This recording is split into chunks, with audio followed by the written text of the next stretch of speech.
thrilled to have Nikki here, Senior Solutions Consultant at Iterable. First, I want to make sure Nikki got on okay, so I'm going to bring her in. Nikki, are you there? Yes, I am here, John. All right, fantastic. So glad to meet you. Glad you're here. We love your team, Garrett and Emily and Anthony and a whole group there. So we're really thrilled to have you. I think you're talking about why preparation and customer prioritization is the key to success and survival. Did I get that right?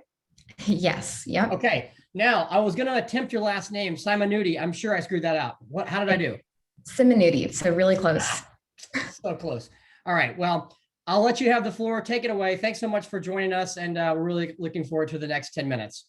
Awesome. Really glad to be here. Let me start sharing my screen and making sure. Yeah. I'll walk you through that as well. Yeah. Go ahead and share that up and we'll make sure. Yep. You look good. All right. Okay. Yeah, can you hear me? Can you see everything? Yeah. I can hear you fine. You look great. Yep. Everything's great. Take it away. Perfect. Yeah, thank you so much for the intro, John. And I'm so happy to be here. My name is Nikki Simounitti, and I'm a Senior Solutions Consultant at Iterable, which is a platform that connects people with products and brands that bring them joy. And speaking of connecting people with brands that bring them joy, today we're really going to be talking about ensuring the long-term success of your brand in a post-COVID world by shifting to being customer first. So really, we're going to start with talking about why you need to be customer first. And we'll also discuss how you can become customer first by looking at this through two lenses. We'll first talk about collecting and using data in a really effective way. And then we'll talk about how you can actually present your brand with authenticity and credibility. We'll also take a look at a couple of brands who are doing this really well today and wrap up with some key conclusions. So getting right into it. Why do you need to be customer first? It's how you build a genuine relationship with your customers.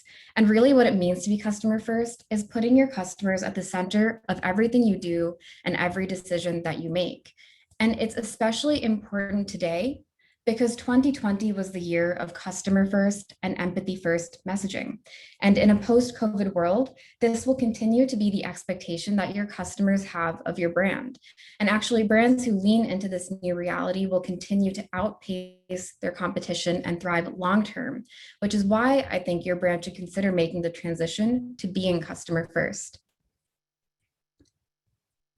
So this shift is also really supported by metrics. The base issue here is that customers are individuals and they each have different values, thoughts, feelings, and opinions, and they want it to be treated that way.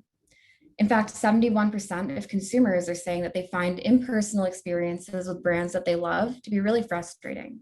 And 80% of consumers say that they need to be able to trust a brand in order to make a purchase from them. And these things all point to building relationships that are built on trust. And this relationship building has a twofold effect. Your customers will have a better, more positive experience with your brand, which in turn positively impacts the LTV and the revenue that you drive from them, really heavily impacting your business's bottom line. So we've talked a little bit now about why it's important to be customer first and what it means to be customer first. So I want to transition to talking about how you can become customer first. And it comes down to two things. First, you need to be trustworthy and transparent with how you collect and use data. And you also need to be trustworthy and transparent with how you present your brand. And we'll go into each of these things in a little bit more detail in the coming sections, starting with that trustworthiness and transparency with the data collection and use. So customers really want you to communicate with them like you know them and understand them. And this again is highlighted by the data that we have. 83% of customers, in fact, are willing to share their data with you if it means having a more personalized experience with your brand.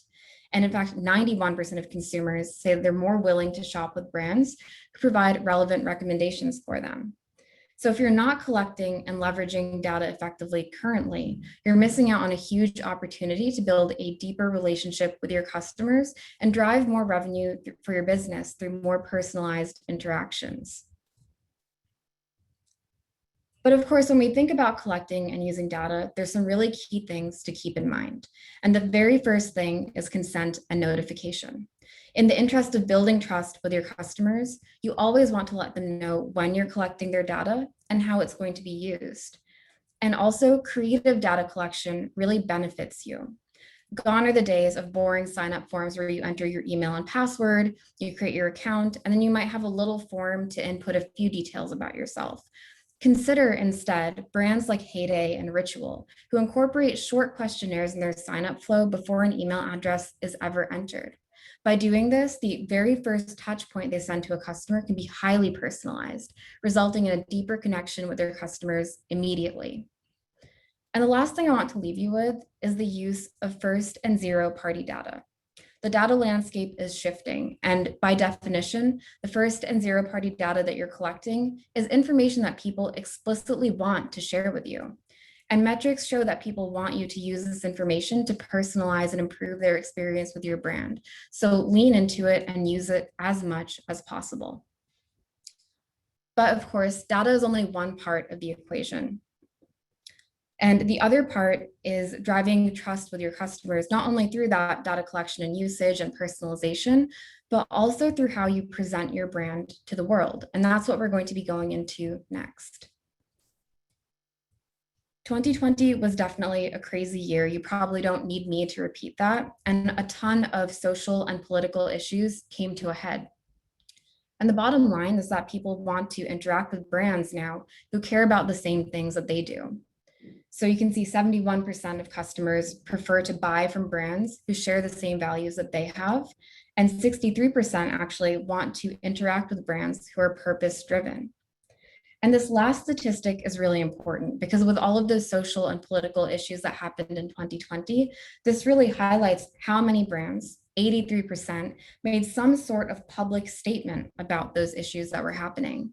So if you didn't make a statement in 2020, you're missing out on building trust with your customers by deepening your relationship with them over something that you mutually care about. But of course, taking a stance and putting that messaging out there can be tricky. And there's some key things to keep in mind in order to do that correctly and with authenticity. The first thing to keep in mind is making sure that when you take a stance and when you make a statement, it's going to end up being a long-term change.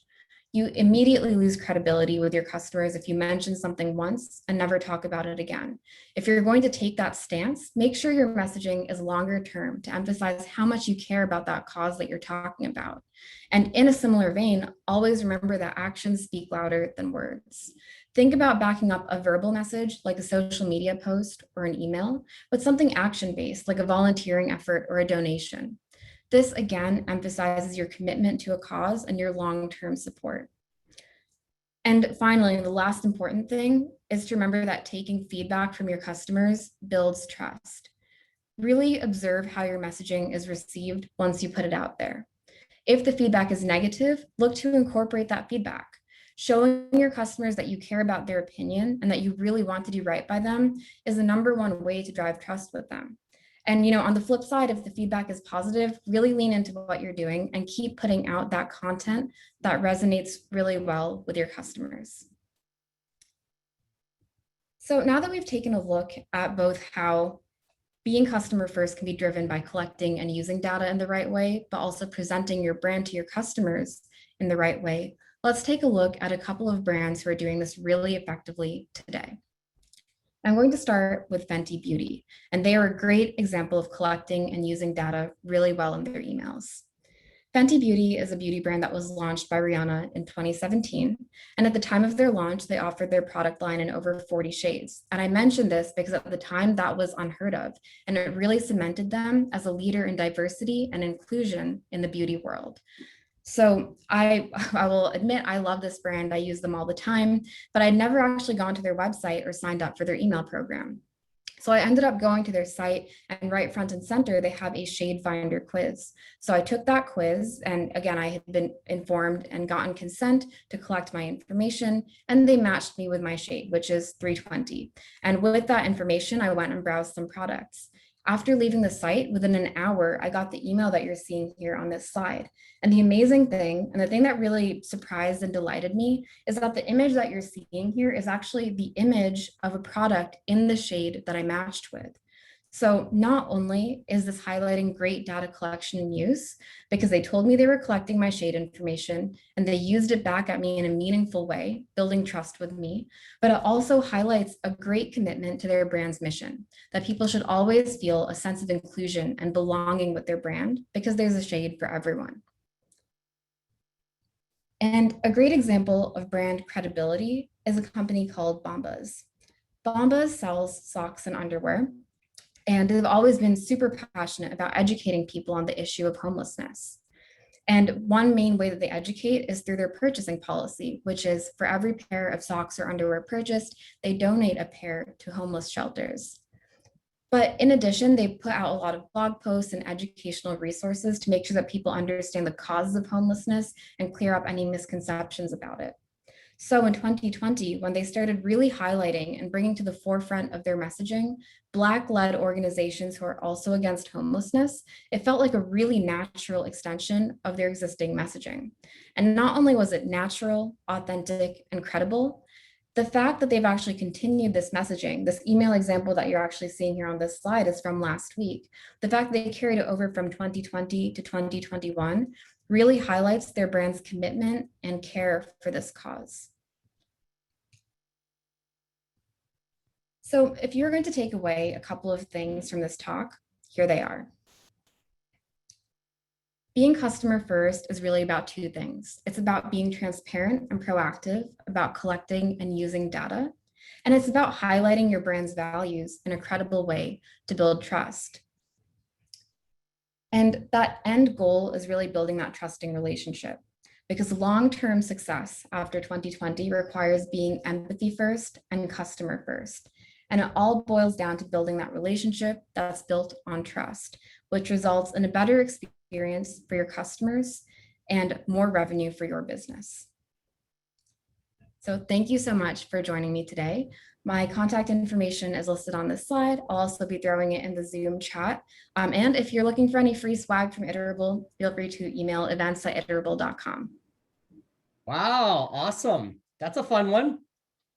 All right. Well, feel free to put both of those links into those addresses into the chat box there, Nikki. And then, yeah, any questions that people have, they can reach out to you. You guys are fantastic. I'll say that, a lot of the digital native companies that come through the email summits love what you're doing. You've certainly got some great, enterprise traditional business as well. So thank you for your continued support. And it's been great having you lead the charge here today. We really appreciate it. Yeah, thank you so much, John.